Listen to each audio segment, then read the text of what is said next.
Hey everybody, welcome to Culinary Characters Unlocked. I'm David Page. On this episode, a groundbreaking chef helping redefine the very concept of Chinese food in America, taking it beyond the white takeout box, featuring dishes she grew up with before moving here, all part of a movement being called Chinese 2.0. Here's Amelie Kang. Hi, Chef. How you doing? Hi, I'm good, David. Well, thanks for joining me. Thanks for having me. Eater says you helped inspire a new generation of modern Chinese restaurant. What did they mean by that? The goal is to create the 360 dining experience that not just only focus on the food, but also is a place where people can enjoy nice beverage options and also a nice interior design and good background music, and also be able to connect with the staff. And so we brought a lot of fun elements into the restaurant, and people really liked it. And it was something that Chinese restaurants didn't do very much back then, but now that you can see, there's a lot of fun Chinese restaurants, which as a Chinese myself, I'm very proud of, obviously. Well, there's a perception, has been for a long time in America, that Chinese food is cheap and quick. Is that devaluing Chinese food? Is it a devalued cuisine in the United States? I think it's changing a little bit, but even till now, sometimes we would get comments, some comments on our price point. And our price point right now is about $33 per person for dinner, quite affordable in New York. But there's still that impression on Chinese food from certain audience, and that's something that we're trying to change by providing elevated dining experience. And I do think it's changing throughout the years, but we're not fully there yet. The movement, some say you're helping lead, has been called Chinese 2.0. What does that mean? For me, it's just always been Chinese 0.0, because we've always known this side of Chinese food. You have both very, very affordable street food where you can get a really nice meal for 50 cents. But at the same time, you also have really elevated, intricate dishes that you need to pay a lot of money for. I'm very excited about this stage of Chinese food in at least New York City and also rest of the country. Chinese 2.0 now doesn't have a really clear definition of it's not necessarily, now Chinese 2.0 moved from $10 per person to $30 per person, but Chinese 2.0, I guess in my understanding, is that it's a more regionally defined, it's more regionally, it's got a more variety in the types of dishes and cuisines that we're offering and people are experiencing, and also in various price points and different dining experience overall. You mentioned that Chinese food is regional, and I think there are really only three regional cuisines that Americans are familiar with. Cantonese, which is the food that came here with the early Chinese immigrants who came for the gold rush.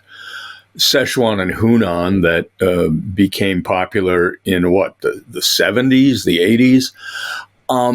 But there's so much more. Educate everyone listening and watching.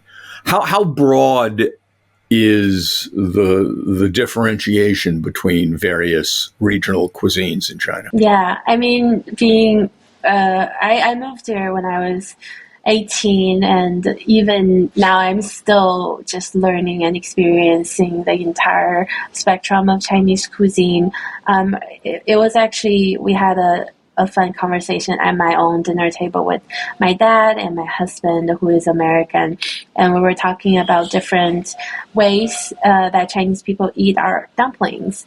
And my dad was telling him that, in the north, which is where we're from, we eat dumplings with dumpling vinegar. There's a specific type of vinegar by the specific type of brand, and it's on the label it says dumpling vinegar. In the South, a lot of people, they eat dumplings just by itself, or sometimes people eat some people eat dumplings with soy sauce.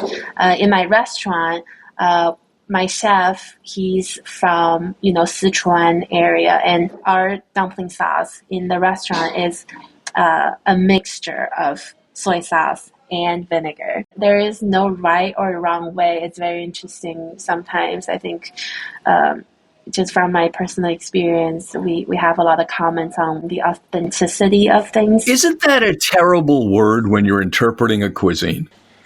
Yeah, I mean, there are so many different ways to do one thing, and different grandmas will have their own secret dumpling sauce recipe and their own, braised pork recipe. So what we're looking for from people is just to keep an open mind. The dishes and the different cuisines from regions of China can be so broad. Are you recreating the dishes that you ate growing up or that you would find there today? Or are you doing your version that modifies? So we don't modify anything. We don't modify any recipes So all of our dishes in Málà Project are original recipes that you would be able to get in China. But then obviously it depends on the region, right? So a majority of our menu is it's Sichuanese dishes, but because I'm from the north, I put some northern dishes on the menu as well. The mission of not modifying a thing, because I believe our palates are the same no matter where you are from, and if it's good food, we're able to appreciate it. So we made a very big point of not modifying any recipes to quote unquote adapt or to cater to the American palate, because I believe the customers here, they want to try the real deal as well. And I'm very proud of the dishes that we're serving back home, and I want more people to get the opportunities to try it. So take one dish, for example, is the steamed egg custard. You can't really find that dish in a restaurant, but you can find it in every single home with kids. It's a very popular dish among the kids, and it's a steamed egg custard. Some people put water or milk in it, and you steam it in a pot, and you put sesame oil, scallion, and soy sauce on it. And sometimes people put minced pork on it. I love it. It's so nostalgic, and we decided to put that on the menu, and we got a lot of really positive feedbacks, because not only it's delicious, but also many people that haven't been able to have that dish in years, they now are able to enjoy it in the restaurant. But Americans, let's be blunt, are queasy about many things culinary that the rest of the world longs for, such as a variety of textures, or offal, which most cultures, the ethos is don't waste anything. Whereas here, if it's from the inside of the animal, we're less likely to want it, or certainly to want it if we know what it is. Yet you have on the menu something called husband and wife lung slices. You sell a lot of that to non-Chinese? Yes, but not at the beginning. It took our customers some time to actually learn about what it is, and there's actually no long slices in the dish. It's just the naming that's inspired by a story behind that dish, but it's essentially beef shank and beef stomach. Well, beef stomach's not a big seller at McDonald's. Is it good? It's delicious. It's chewy. It braised really well. So over time, we first braise it over a couple of hours with tons of different spices, served on a bed of potato strands that are crunchy, and then we mix it with salt, soy sauce, and chili oil, and a little bit of sugar. It's very yummy. We put these type of dishes on the menu to not only just to sell it, but it's also kind of a statement that we're making, is that this is the type of food we would eat. And if you're curious, which a lot of people are, try them.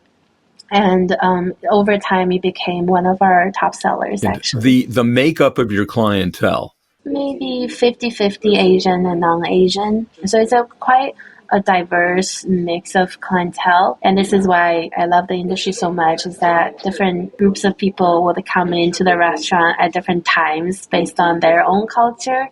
So in the afternoon and during lunchtime, we have a lot of Japanese customers and Korean customers.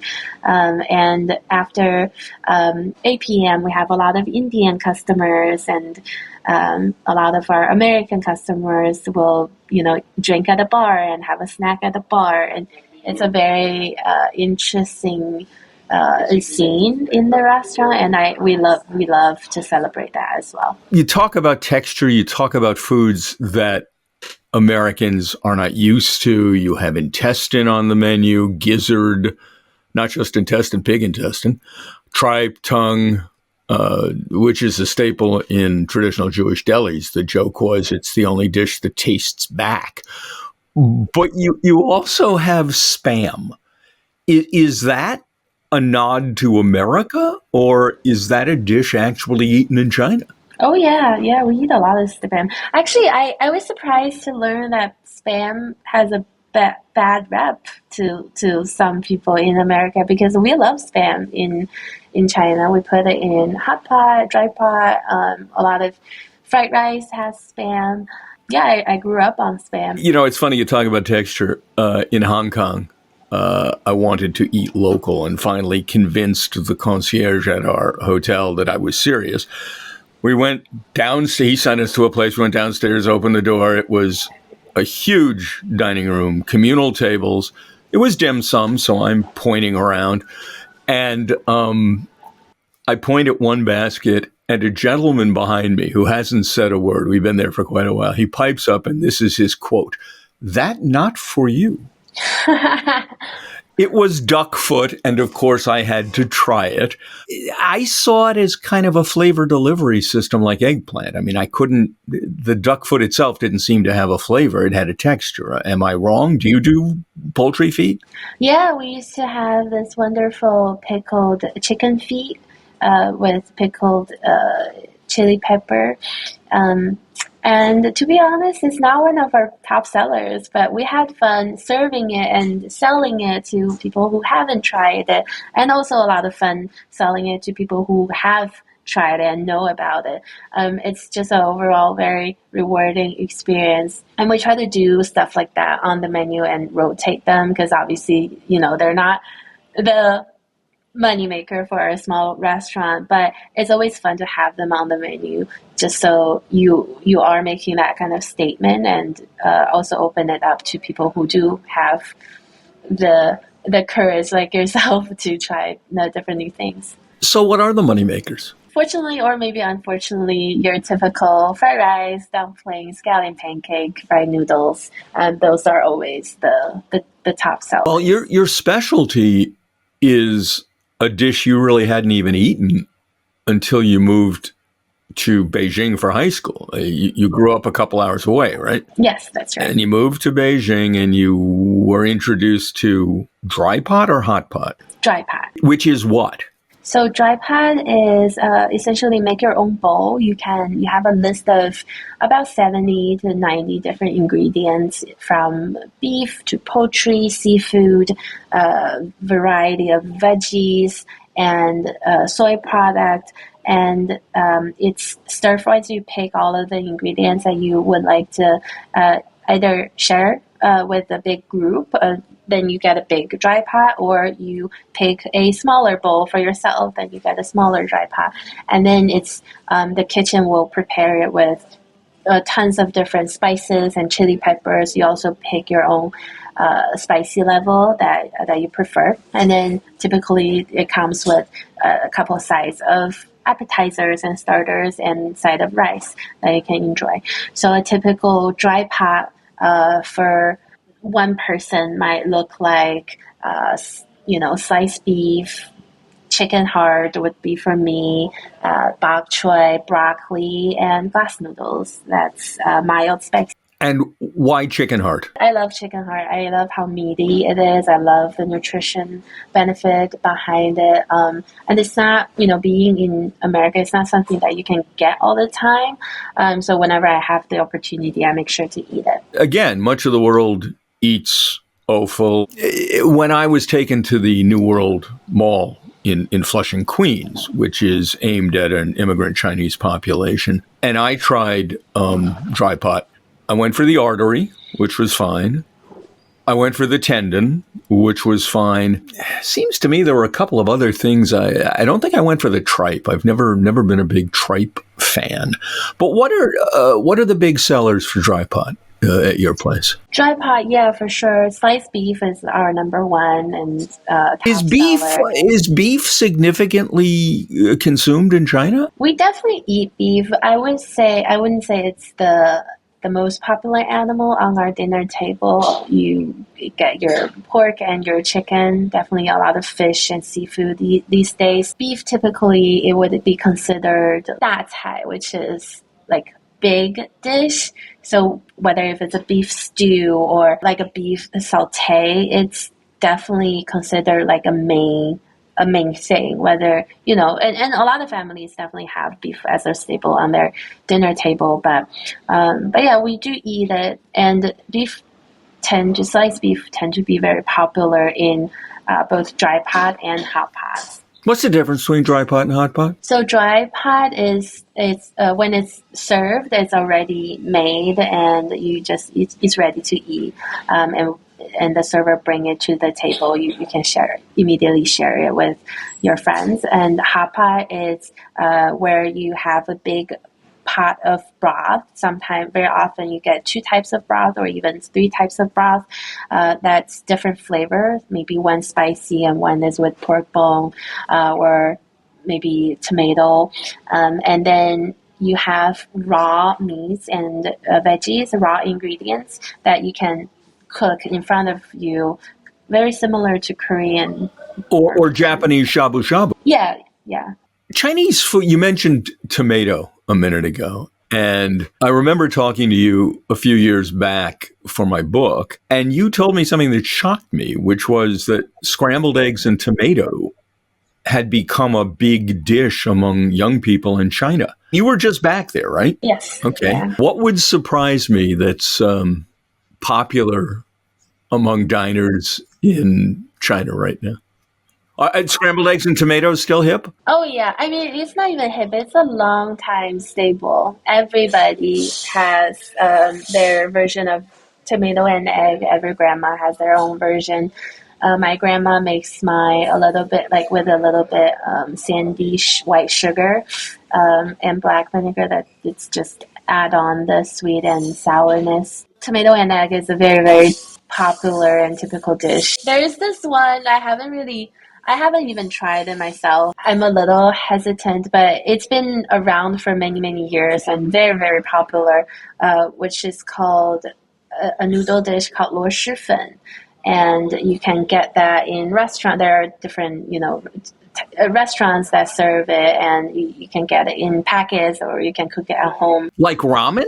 Kind of like ramen, yeah. And it's a soupy noodle, and it's very smelly. What makes it smell? Why is it smelly? I think it's the veggie or the sauce that gives that smelly aroma. But when you eat it, it's very delicious. Well, people tell you that. You haven't tried it. Yeah. I mean, just the popularity of it, it's kind of mind-boggling. I mean, we do have this stinky tofu, right? And it smells. It's literally called stinky tofu, which is essentially fermented tofu that's deep fried. And we do have a lot of dishes that tend to be stinky to the nose, and for whatever reason, it's very satisfying when you taste it. So I was definitely shocked by the popularity of it, and my friends they all love that noodle dish. I haven't tried it myself, but yeah, I think if I'm given the opportunity, I will definitely. You were just there. You had the opportunity. Well, that's the thing. In China, there's so many good food that you can eat, and when you're home, you just eat at home. I'm from the north, and we eat a lot of dumplings and noodle dishes when I'm home. And yeah, I spent 3 weeks eating home cooked northern Chinese food, and I'm not complaining. Every culture has fast food. Here, it's drive-through McDonald's. What is it in China? And I assume there are big differences between the major population centers and the rural areas. But is American fast food making an inroad, or is fast food the kind of terrific Asian street food that I see in my mind? Well, it depends on what you define fast food as. Are you referring to only the speed, or are you referring to like the greasiness and the... Well, take it in any direction you want, because the fast food I know is fast and greasy, but it doesn't have to be. What is fast food for most Chinese? Actually, there's this really fantastic brand. They have around 500 locations in just the city of Beijing, one city. And I would consider what they sell is fast food, which is they have two menus. One is the breakfast menu, and then you have a dinner menu. On the breakfast menu is steamed dumplings, baos, and fried dough, which is youtiao. When you said bao, you mean like pork buns or buns? Pork buns. Yeah, pork buns. Youtiao, which is a fried dough. Soy milk, which you dip the fried dough in. Tofu, kind of like a tofu congee. We call it tofu now, which is a very typical breakfast item. Congee is kind of a rice porridge that is a traditional breakfast. Am I wrong? Yeah, that's also a very congee. I think they have congee as well. But tofu now, this particular dish is just made with silky tofu, and you got different types of toppings like pickled vegetables. So they serve that in the morning, and you can go in. You maybe spend, I don't know, maybe like $2. You get a fried dough, a soy milk, and then you get a side of congee. At dinner, they would have barbecue. Barbecue as we know it? Like barbecue skewers. And then they would have different types of meats that you can choose. A very typical option would be lamb, and then also beef tendon. Maybe you'll have wings, barbecued wings with cumin and salt and chili powder. Wait, that's sounding very Texan. When you taste it, definitely it's not going to remind you of Texas, but I can see there's some definite like similarities in the ingredients that you use. And I would consider that maybe the Chinese version of fast food. The noodle dish that I mentioned is definitely considered a fast food, but it's not necessarily like a deep fried dish. I think our unhealthy version would consist a lot of chili oil, a lot of carbs, and you definitely get a food coma after eating it.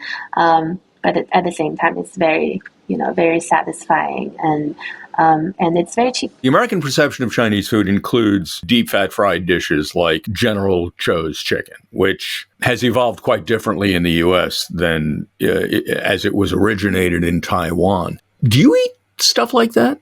I don't, only because, one, it's not something that I naturally crave. If I'm craving Chinese food, I want the tomato and egg.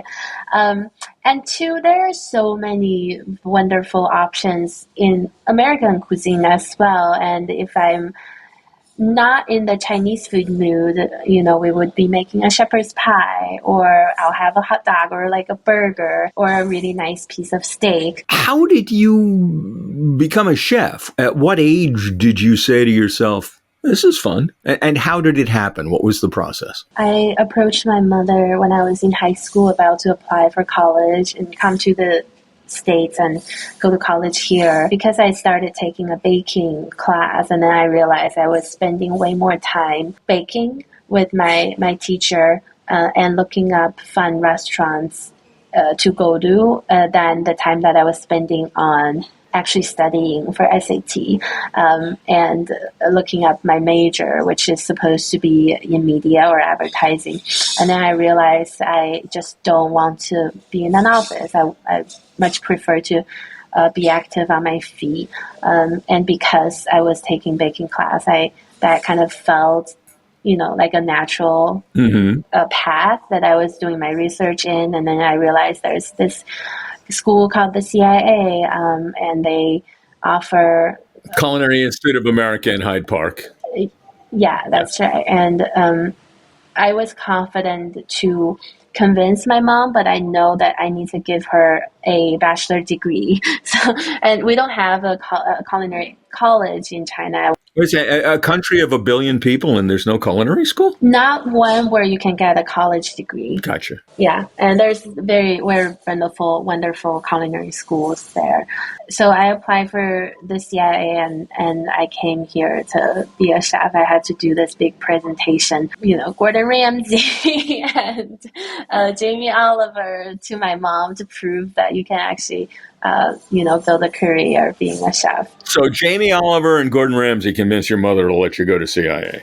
Essentially. When you went to CIA, it's not known for a deep dive into non-Western cooking. Mm-hmm. Was your goal to become a traditional European style chef? Was it to make Chinese food? The techniques and recipes are very different, are they not? Yeah, definitely. And I wasn't very interested in learning the Chinese cuisine, to be honest, because I knew if I needed to learn Chinese cooking, I needed to stay in China and go to schools there and just practice with master chefs in China. I already decided to come to America, so I was prepared to learn about Western cooking and the baking techniques, and I was very drawn to this type of this world because the baking classes that I was learning, it was all classic French baking, and I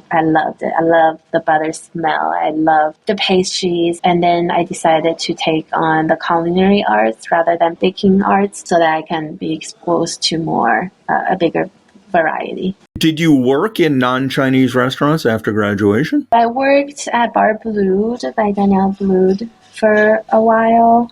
Although I wasn't, I was so green that they let me just be on the charcuterie team. And I got to try different types of charcuteries and pâtés, and it was fantastic. And then I went back to school and finished my degree in management and graduated and went on to go into management front of house at a Chinese restaurant. And how do you end up opening a Chinese restaurant of your own?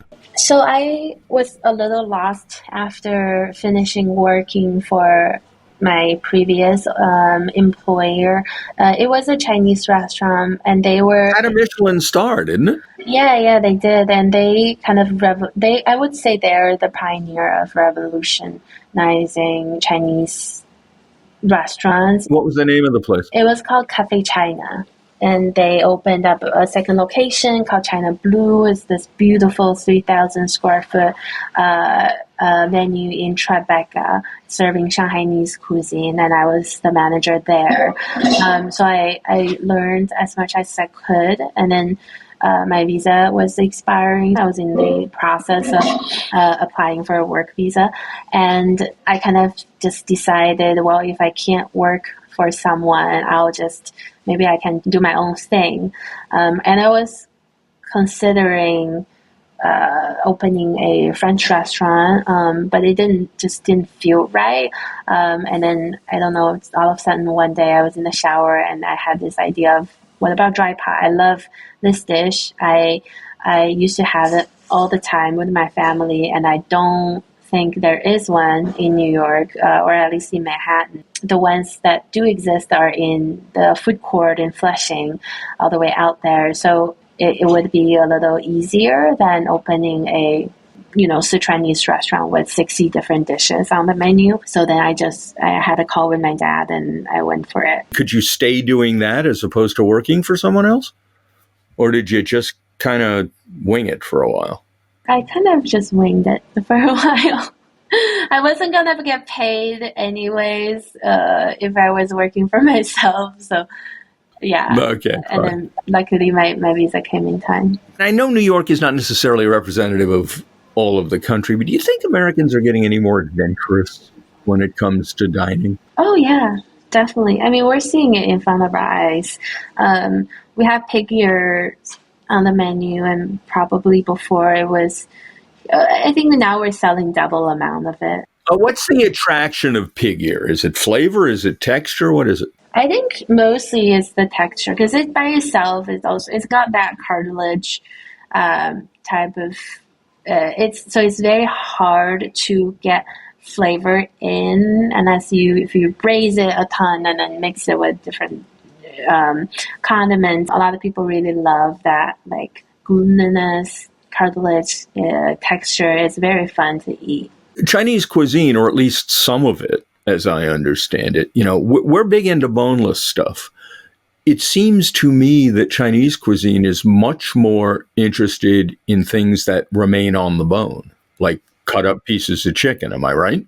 Yeah, I would never order a boneless chicken in a fried chicken restaurant. Well, you do fried chicken, don't you? Is it like the Colonel does, or is it uniquely Chinese? What makes it Chinese? So we first brine it in this brine with tons of salt and sugar, and then we let it air dry so that when we deep fry it, it's got this like because it's brine, so it's very juicy, and then the air dry kind of seals all the juice inside, and it creates this very like crispy outside. So it's not battered, it's just brined, dried, and then deep fried, and it's very, very like this juicy, tender type of chicken. And it's not just the dark meat; you got the whole chicken, and we cut it in half. Each portion's got a half chicken. What do you see, even beyond Chinese cuisine? What do you see happening to the way we eat in America? Do you see American tastes getting better in any respect? Oh, for sure. I mean, I don't even think it was a matter of palate, but mostly like exposure because now more and more cultures are coming into here, and the restaurant owners are not just opening restaurants to pay the bill. They're actually opening because it's their passion and they want to present their home country food. So we're being exposed to many, many different types of cuisine. And once you've experienced it, some people would say, the American palate isn't as educated. I don't agree. I think it's just because it wasn't here. There isn't as long of a history compared to other parts of the world where the French cuisine and the Indian cuisine, Mexican, Chinese, they just, we had a longer time to come up with fun stuff, and now we're bringing them here, and people definitely pick up on it. And nowadays, our customers are picky in a good way because they know what stuff is good. In terms of fast food versus going vegetarian, I think generally these people these days I do see, or at least like maybe this is what's happening in New York City, is that we see people eating more healthier for sure, and there's more requests on less salt, less oil. We get a lot of vegetarian requests, which is wonderful because you can dry pot is completely vegan friendly, and it can be flavorful. I think what I do like to see more is to bring the vegetarian dry pot to more people, because if you're a vegetarian, you don't just have to stick to the eggplant parm or a salad. You got to be passionate to be a chef, don't you? Yeah. Otherwise, I mean, it'll be a pretty hard job. And in the future, you got plans? Yeah, we'll see. We're always looking ahead, but at the same time, I think we like to kind of take it slow and make sure the financial health is there. Business hasn't been as easy as a couple of years ago for various of reasons, and just making sure we're financially set and also operationally set for expansion. And if we are, we maybe one more next year. We'll see. And when I come in for dinner, suggest a great menu. What should I have? Sure. I would start with a steamed eggplant with minced garlic, scallion pancake, and maybe a side of dumplings. Figure into the oil.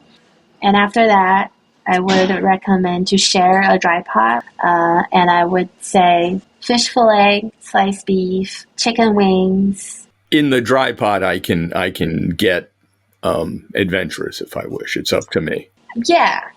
That's where you definitely can put your gizzards and hearts. And then at the same time for the less adventurous. Yeah, less adventurous. Your broccoli, lotus root, oyster mushrooms, and glass noodles, and firm tofu, and with a side of purple rice, and it'll be a wonderful meal. Well, I'm going to come in, and I'm looking forward to it. Yeah, I look forward to it too.